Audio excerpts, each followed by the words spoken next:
একটা পর্যবেক্ষণে কি আসছে যে আমাদের বড় দুইটা রাজনৈতিক দল নিয়ে যদি আমরা চিন্তা করি, আমরা যেভাবে বিচার করি না কেন, দলের অভ্যন্তরে ওইভাবে পুরো দলকে নেতৃত্ব দেওয়ার মতো এরকম যোগ্যতা সম্পন্ন কোনো নেতা এখনো তৈরি হয় নাই যে পুরো দলকে নেতৃত্বও দিবে, আবার দলের ঐক্যও ধরে রাখবে।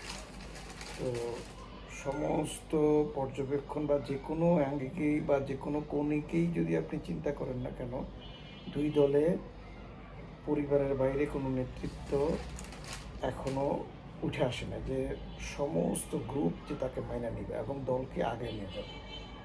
তো সেই ক্ষেত্রে যদি আমরা এখন দেখি যে বেগম খালেদা জিয়া উনি মুমূর্ষ অবস্থায় আছে, শেখ হাসিনা উনি আইনের জালে নানাভাবে এখন উনি বন্দী।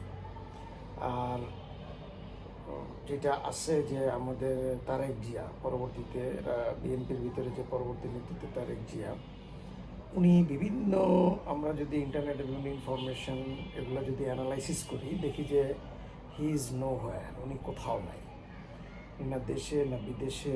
কারণ কেউ বলতেছে যে ওনার নাগরিকত্ব পাসপোর্ট সিজ করা হয়েছে, তারপরে উনি ওখানে নাগরিকত্ব নেন নাই, রেসিডেন্স পারমিট হিসেবে আছে। আবার উনি নিজেই বলতেছেন যে ওনার নিজের কাছে সিদ্ধান্ত নাই দেশে আসা বা না আসা। তো সবগুলো মিলে উনি এখন এইমাত্র বিএনপিকে কার্যত মানে দেশে এসে শারীরিকভাবে নেতৃত্ব দেওয়ার মতো নাই।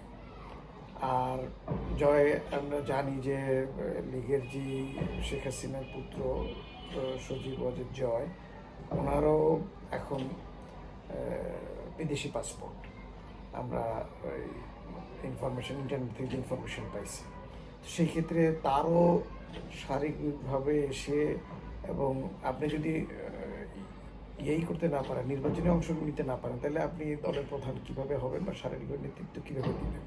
তো উনিও পারতেছেন না। তো এখন বিএনপিতে ডাক্তার জুবায়দা এবং আওয়ামী লীগে শেখ হাসিনার কন্যা পুতুল ছাড়া তো আর কোনো গতি দেখা যাচ্ছে না। সামনের নেতৃত্বে যদি এই দুইটা দলকে দেশ মেনেই নিতে হয় বৃহৎ দল হিসেবে, তাহলে একদিকে নেতৃত্ব অলরেডি চলে আসছে, বিভিন্নভাবে তাকে সামনে নিয়ে আসা হইতেছে ডাক্তার জুবায়দা, এবং সম্ভবত সামনের নেতৃত্বে আওয়ামী লীগের পুতুলই আসবে হয়তো।